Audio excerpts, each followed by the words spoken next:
Reka mbasuhuze mwebwe mukunda inkuru MAA23 twizere ko mumeze neza. Hanyuma twinjiye mu makuru agezweho yihuta avugwa mu burasirazuba bwa Repubulika Demokarasi ya Kongo, niho tuza kuyahera aho ibintu byakomeye cyane nanone kubirebana n'imirwano. Ndaza kukubwira ibiri kubera muri teritwari ya Karere mu ntara Kivu y'Amajyepfo cyangwa se muri Sud Kivu. Hari umuriro uri kwaka hagati ya MAA23 n'igisirikare cya leta ya Kongo FARDC. Murabizi ko hashize iminsi aha Kavumu bivuzwe ko harashwe cyangwa se hagabwe ibitero bikomeye cyane bya za drone ndetse bikarasenya ikibuga cy'indege cya Kavumu. Icyo gihe M23 iza gutangaza yuko nayo iri mu bikorwa bitandukanye byo koza intwaro, ndetse hakaba harimo no kuzitwika izashaje, harimo n'izagiye ifatira ku rugamba ubwahanganaga na FARDC, ndetse muho yafataga hakaba harimo na Kavumu naho ikaba yarafatiye intwaro nyinshi, bityo ko mu bikorwa irimo abantu bashobora kwikanga yuko ngo bigendanye n'intwaro cyangwa se ziri kuharaswa, ariko atari byo, ndetse nk'uko byabigambwe n'igisirikare cya leta ngo atari byo. Ariko hari andi makuru atandukanye nayo atunguranye cyane yerekana n'ibiri kuba muri aka kanya. Biteye bite byose turaje tubigarukeho, we gusa ntuze kujya kure. Hari amakuru yandi agaragaza ko hari umujenerali ukomeye cyane mu ngabo za FARDC uyungere rwose, ndetse akaba yarabaye mu banyamurenge, no munyamurenge, ndetse hakaba nabavuga ko yabaye mu ngabo z'u Rwanda ubwo zabohoraga u Rwanda ndetse no guhagarika jenoside yakorewe abatutsi mu 1994. Ayo makuru yo ntabwo ndaza gukomeza kuyashakisha, ariko ikiro cyo nuko uyu musirikare w'umusirikare urembye cyane. Ni ibiki byatumye aremba? Ese kandi bifite aho bihuriye n'urugamba barimo na MAA23? Biteye bite? Arembeye hehe? Bimeze bite? Handi makuru agaragaza ko General Gilles Mbanza ni umugabo mukuru w'ingabo za Repubulika Demokarasi ya Kongo. Uyu mugabo amaze iminsi adatuje bitewe n'inama za hato na hato ari kujyamo zigendanye no guhagarika umuvuduko wa M23, ndetse rwose no kuba babuza M23 gufata ibindi bice, ndetse no kubambura ibyo bamaze gufata.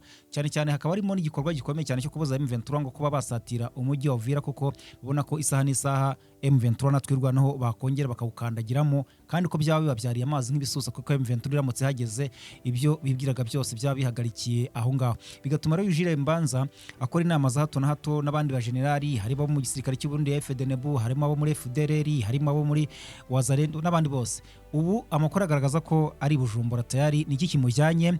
Turabigarukaho nabyo. Hanyuma Uburundi bwagize icyo butangaza mu hashize iminsi. Murabizi yuko hashize iminsi havugwa ibigendanye n'umugambi w'u Burundi mu gutera u Rwanda. Uwo mugambi bakawufatanyamo na FDLR, bakawufatanyamo na bamwe muri FARDC, bakanafatanyamo na P5 ya Kayumba Nyamwasa na Jarike Habyarimana. Uwo mugambi bagiye uvugwaho ibintu bitandukanye, ndetse binavuga ko uri guterwamo inkunga n'igihugu cy'Ubirigi n'abandi bafatanya ikorwa batandukanye mu kugura ibirwanisho n'ibikoresho bitandukanye, harimo amadrone ndetse no gukaza imyitozo n'imyambaro n'ibindi bitandukanye nkenerwa ku rugamba. Mu kunoza neza ibyo ukora ukeneye ikoranabuhanga, mu kigo Infinity Tech Solution twiteguye kubaha ibisubizo byose mukeneye bijyanye n'ikoranabuhanga mu kazi kanyu. Tubakorera systeme za software zitandukanye bitewe n'akazi kanyu: ibigo by'amashuri, gucunga amakoperative, imishinga y'ubwubatsi, ibigo by'ubucuruzi, imiryango itegamiye kuri leta, POS kuri bar, resto na coffee shop n'andi mazu y'ubucuruzi. Sigaho guhora utaka ibihombo. Egera Infinity Tech Solution igushyirira ibyawe ku murongo. Hamagara ni 0785 030 772. Wanasura website yawe ya infinitytech.rw. Ubu rero Uburundi bwamaze kugira icyo butangaza kuri uwo mugambi, bwagize icyo bivugaho, bunavuga ko bwicanyi bukorerwa abanyamurenge bushinjwa. Biteye bite byose turabigarukaho, kuko rwose ni amakuru atugezeho kano kanya. Hari ibyo Leta Zunze Ubumwe zatangaje. Reka ndebe hano rwose. Leta Zunze Ubumwe za Amerika zagize icyo zitangaza ku mutekano muri Repubulika Demokarasi ya Kongo. Ubona ko nabyo ari ibintu bikomeye cyane Amerika yatangaje. Reka twihuta cyane dutangire n'aya makuru. Nitwa Isaac Neza. Hari amakuru agaragaza ko uwitwa General Gahigi wa FARDC arembye cyane, akaba rero arembeye mu mashyamba. Muri bazamuti arembeye muri yahe mashyamba? Arembeye mu ishyamba rya Kabuzi Biega. Aha mu ishyamba rya Kabuzi Biega, nyuma yuko M23 igishushubikana ingabo za leta ya Kongo mu bihe byashizwe afataga ibice bya za Masisi, Rucuru, Nyiragongo, ubwo na Goma birumvikana. Ubwo rero yafataga ibice byinshi ikagenda yirukana ingabo za leta, ariko cyane cyane ikagenda yirukana aha FDL aho bakoreraga mu mashyamba, aho za Rucuru, za Rwindi, za Virunga n'ahandi hatandukanye. uko bagendaga bisunika niko bagendaga berekeza mu bice bigana muri Kivu y'Amajyepfo. Ahantu biroshye rero hakomeye cyane harimo n'ishyamba rya Kauzi Biega. Aho rero kuva bahageze mu minsi ishize ubwo M23 yubaraga urugamba nanone nubwo yari mbere yarafashe za Kavumu na za Karehe muri rusange. Mu minsi ishize ubwo babonaga iri gukaza imirwano muri Karehe, bongeye gukomera nk'aho bakoze defense hafi ahangaha muri Kauzi Biega, bityo bahazana ingabo atari abo ba FDLR gusa, bahazanamo FARDC, bahazanamo abo wazalendo, nibo cyane cyane bari aho ngaho, ntabwo twavuga ko ari abarundi cyane. Abo rero mu bari bahari mu twavuga bakomeye cyane muri wazalendo harimo na General Gahigi wa FARDC, ariko nyine akaba ari mu ruhande rwa wazalendo, kuko nubwo bamwita general ni ya mapeti nyine biha yo muri wazalendo, ni general autoproclamé cyangwa se general wabyigize. Uyu rero bavuga ko FARDC ivuga ko ari mu basirikare bari bafite bayifatiye runini cyane cyangwa se ukomeye, kuko hari n'amakuru avuga ko ngashobora kuba yarabaye mu ngabo z'u Rwanda nk'uko nk'abo ngabo ba Masunzu, nk'abo Amakenga n'abandi batandukanye.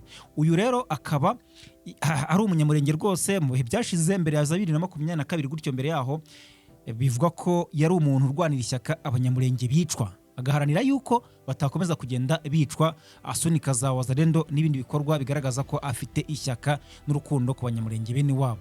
Uburyo rero yaje kugenda akajya muri FARDC ntawe uzi ko byamugendekeye no muri izo za wazalendo. Ubu rero ibigendanye no kuremba kwe biri kuvugwaho ibintu byinshi. Hari kuvuga ngo ngashobora kuba yararashwe na M23 mu mirwano ya Karehe, hari bari kuvuga ko ngashobora kuba yararozwe na bamwe mu basirikare ba FARDC ndetse n'igisirikare cya leta muri rusange, ukubera yuko murabizi yuko muri imi minsi rwose kuba uri umusirikare uvuga ikinyarwanda cyangwa se umunyamurenge cyangwa se w'umututsi muri Repubulika Demokarasi ya Kongo ni ibintu bikomeye cyane, ku buryo batangira kugenda bagukekaho ubugambanyi cyane cyane nk'irugamba rubakomeranye cyane, kuko mu minsi ishize murabizi ko M23 yanafashe ibice muri teritwari ya Karehe, ifata za groupement za Ziraro mu migi itandukanye ikomeye, nabwo byongera kuko yarafashe ibice n'ubundi muri Karehe nka za Kavumu harimo n'ikibuga cy'indege n'ahandi. Ibi rero byahangakishije cyane igisirikare cya leta, batangira kugenda bashakishamo aho bita abagambanyi cyangwa se ibyitso. Mu bakeka ro kwikubitiro burya haba harimo abavuga ururimi rw'ikinyarwanda, bikavuga ko rero n'uyu nguyu ariyo mpamvu yaba atorohewe arembye kubera ngo ashobora kuba yararozwe cyangwa se ngakubitwa mu buryo bukomeye cyane ntihagire abantu babimenya. Kugeza ubu muri make nakubwira ko nta uzi neza nyirizina ikirembeje cyangwa se igituma uyu mugabo General Gahizi aremba. Rero akaba rwose kugeza ubu ngubu rwose ubuzima bwe buri mu kaga cyangwa se bugeramiwe cyane, buri ahabi. Ubu rero amakuru agaragaza ko rwose nta n'ikinini nta n'iki ngari guhabwa kugira ngo bamworohereze muri ubwo uburwayi. Andi makuru tukiri ahangaha rumundi hafi aha muri teritwari ya Karehe hari kuvugwa imirwano ikomeye cyane, kuko mu ijoro ku munsi w'ejo humvikanye amasasu cyangwa se ibiturika biremereye cyane ku mpande zombi, MAA23 n'igisirikare cya leta ya Kongo FARDC. Mu minsi ishize ejo bundi M23 byavugaga ko yagabweho ibitero karundura bya drone hano muri ku kibuga cy'indege cya Kavumu, ndetse hakanapfira abasirikare ngo bayo. Ibyo byigambwaga na FARDC, ariko M23 wabinyuze mu muvugizi wayo mu bya politiki Lawrence Kanyuka yari yatangaje ko nyuma yaho nyine yatangaje ko ibiri gukorwa ntaho bihuriye n'ibitero bya FARDC, ahubwo ko M23 nk'uko isanzwe bigenza hirya no hino atari nahangaha muri Karehe cyangwa se hano Kavumu gusa, igira ibikorwa byo gutunganya imbunda zishaje, hakaba n'ibyo kuzitwika kugira ngo zive mu zindi zireka no guteza umwanda, kandi ko ibyo bikorwa imaze iminsi irimo hano za Kavumu ntahegereye. Ariyo mpamvu abantu bumvise ibiturika bakagira ngo ni ibisasu cyangwa se misile cyangwa se drone. Rero leta Kinshasa ikaza kubyuriraho yigamba yuko yakoze igikorwa gikomeye cyane cyo gushegesha MAA23, ariko hakaba mwavuga bati biranashoboka yuko igisirikare cya leta cyaba cyarahagabye ibitero nubwo byaba bitara koze ibikorwa bikomeye cyangwa se bitaragize icyo byangiza ku ruhande rwa M23, ariko ko byaba byarahagabwe kuko birahurizwa ku kuba uyu munsi kuva ejo kugeza n'uyu munsi humvikanye noneho amasasu y'umuriro hagati y'impande zombi hagati ya MAA23 n'igisirikare cya leta ya Kongo FARDC hafi aho rwose ku kibuga cy'indege cya Kavumu nubwo kugeza ubu tutarabona amatoke cyangwa se ibyavuye muri iyi mirwano ngo tuvuge ngo abishwe kuri ruhande ni bande cyangwa se abapfuye ni abangaba ariko kandi mu masaha ari imbere turaza kukubwira uko ibintu byifashe ikiriho cyo nuko ku mpande zombi kandi hari gukoreshwa imbunda zirasa mu ntera ndende ziremereye cyane za zindi zigenda ku muvuduko udasanzwe zihuta cyane ndetse zikica abantu benshi icyarimwe ibya Kavumu rero kugeza ubu bikomeje gutera impungenge cyane abaturage baho kuko bari kuvuga ko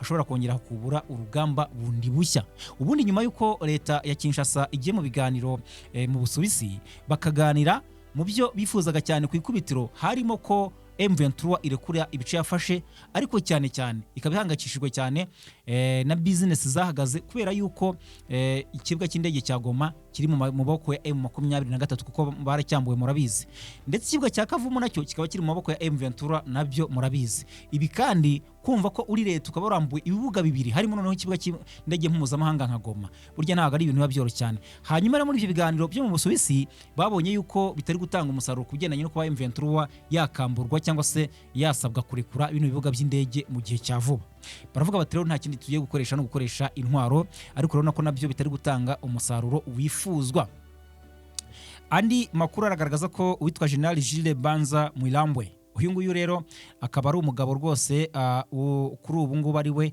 uyobora Etat Major cyangwa se nyine akaba ari we mugaba mukuru w'ingabo za Repubulika ya Demokarasi ya Kongo kuko rwose niwe umaze igihe hafi umwaka nyirango ari muri ubu buyobozi uyu rero akaba amakuru agaragaza ko atakiri ku butaka bwa Repubulika Demokarasi ya Kongo akaba yanyurukiye ibijumbura muri za nama za hato na hato zimaze iminsi zihuza abayobozi bakuru yatari we abari umwungirije yatari umwungirije abari wo mu bice byo muri Kivu Amajyepfo cyangwa se Kivu ukorera hafi muri Kivu Amajyaruguru nubwo hagenzurwa na M23 n'abandi bayobozi hakiyongeraho abayobozi mu gisirikare cya FDNB kuva ku mugaba mukuru nawe akaba ari General Prime Niyongabo hakiyongeraho abo muri FDLR abitwa abagenerali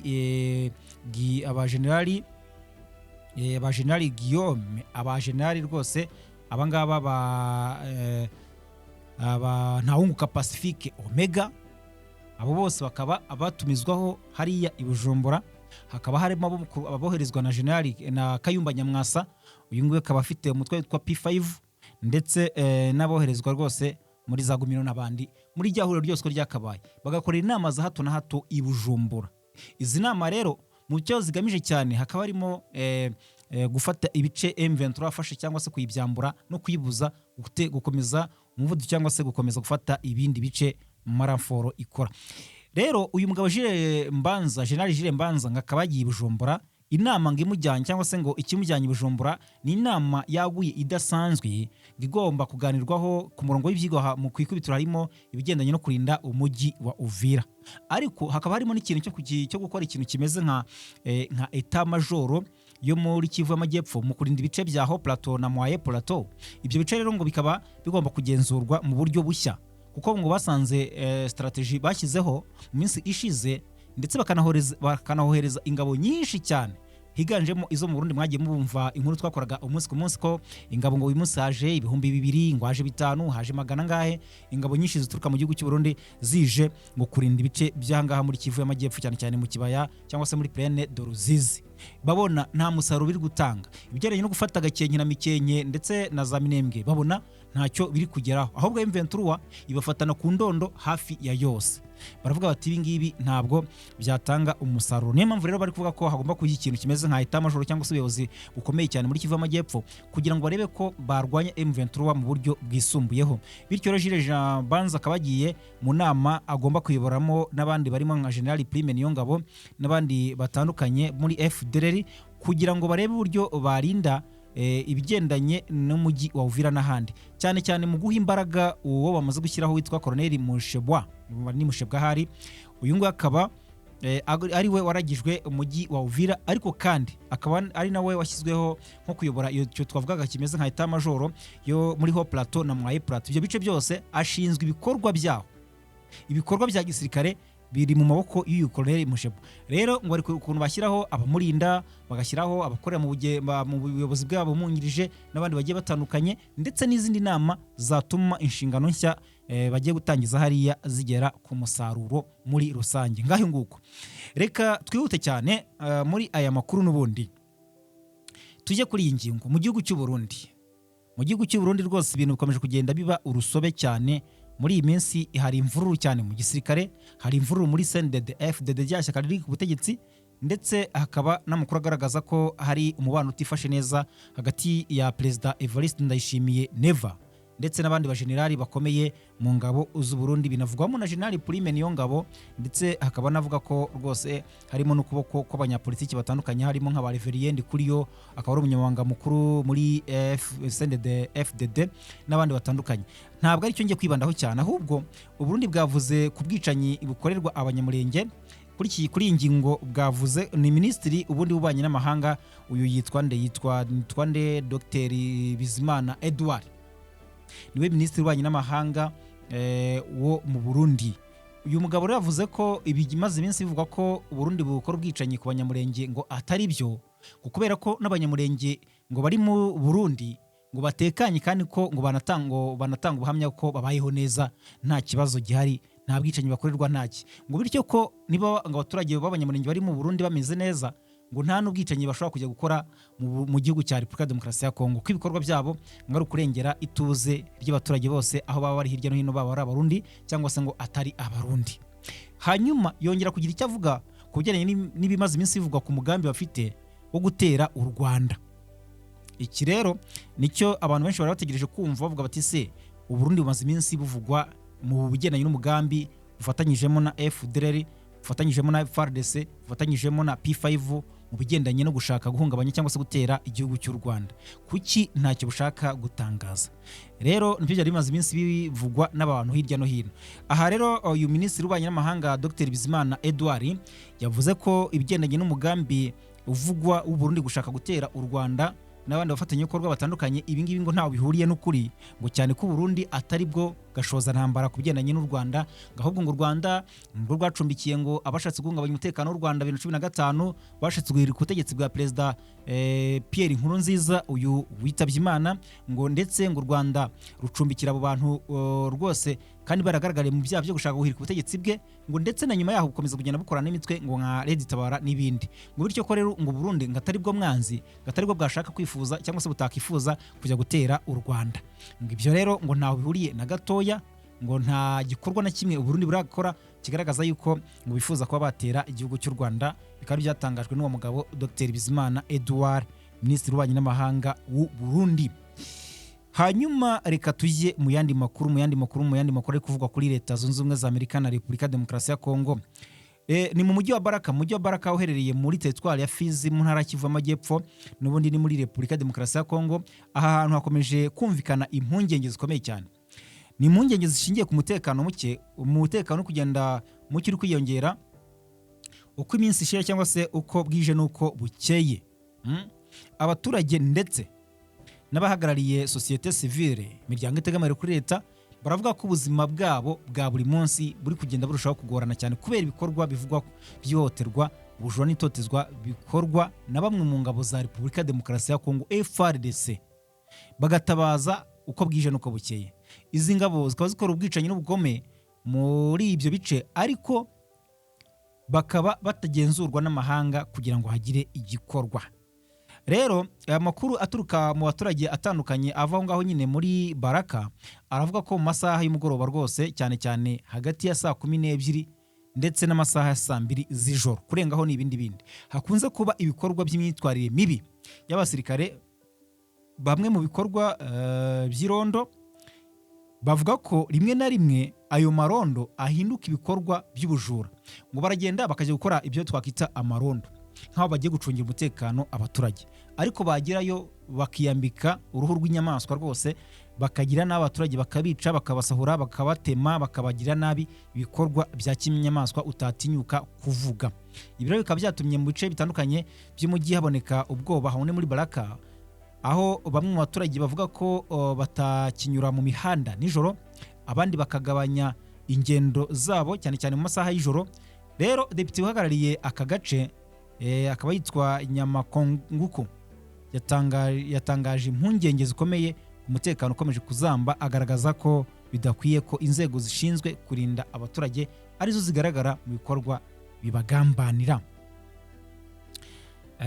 Hanyuma ku rundi ruhande kandi sosiyete sivile ikorera muri Baraka nayo yunze mu ry'umudepite isaba ko hakorwa iperereza ryigenga kugira ngo hamenyekane ukuri ku bivugwa byose. Isaba kandi ko ubuyobozi bwa Kongo bwakongera imbaraga mu gace kamaze igihe kagaragaramo ibibazo by'imyitwarire mibi, ndetse bakanagenzura niba igisirikare cyabo ibyo kiri gukorera abaturage ari bikwiriye igisirikare cy'igihugu. Abasesenguzi bakavuga ko ikibazo cy'umutekano muri Fizi muri rusange gikeneye igisubizo kirambye gihuza igisirikare, ubuyobozi bwa gisivile n'abaturage ubwabo kugira ngo hongerwe icyizere n'ituze muri ako gace. Abasenateri 29 bo muri Leta Zunze Ubumwe za Amerika bandikiye Minisitiri w'Ububanyi n'Amahanga Marco Rubio bamumenyesha ko umugambi wo kohereza impunzi z'Abanya-Afghanistan muri Repubulika Demokarasi ya Kongo ari ubugambanyi bukomeye cyane katari ibintu wakifuriza umuntu. Mu nkambi ya Asi Salia yahozemo ikigo cy'ingabo za Amerika muri Katari hacumbikiwe by'agateganyo Abanya-Afghanistan 1,100 bamaze imyaka myinshi bategereje kwimurirwa muri Amerika. Abanya-Afghanistan rero barimo abakoranye n'ingabo za Amerika mu ntambara bamazemo imyaka 20 bahanganye n'umutwe w'Abataliban wasubiye ku butegetsi 2021 ndetse n'abo miryango yabo. Tariki 21 Mata 2026 umuryango w'Abanyamerika uharanira uburenganzira bw'impunzi Afghani Evac watangaje ko ufite amakuru yizewe yemeza ko hari ibiganiro biri kuba bigamije kohereza muri Kongo izi mpunzi hatitawe ku bufasha bukomeye zahaye ingabo za Amerika muri Afghanistan. Rero itsinda ry'abasenateri 29 riyobowe na senateri Richard Blumenthal tariki ryandikiye Minisitiri Rubio ibaruwa ndende cyane rimumwibutsa ko Abanya-Afghanistan biyemeje kwifatanya n'Abanyamerika mu rugamba barimo bahanganyemo n'Abatalibani na Islamic State, bazi neza ko bishyira ubuzima bwabo mu kaga kandi kigendanye no kubohereza muri Kongo byaba ari ukubahemukira cyane. Impunzi zimaze iminsi zisabirwa kujya muri Kongo zimaze iminsi zigaragaza ko zitishimiye kuba zaza hano muri Kongo, ndetse akaba n'abanyapolitiki hirya no hino ku isi bagaragaje ko muri Kongo rwose atari ahantu hari umutekano ku buryo koherezayo impunzi byaba ari kubashyira mu kaga. Reka mbashimire cyane mwebwe mukunda ibiganiro byacu, mukore subscribe, mukande like, mukande share, ubundi muduhe comment. Mukomeze kugira ibihe byiza.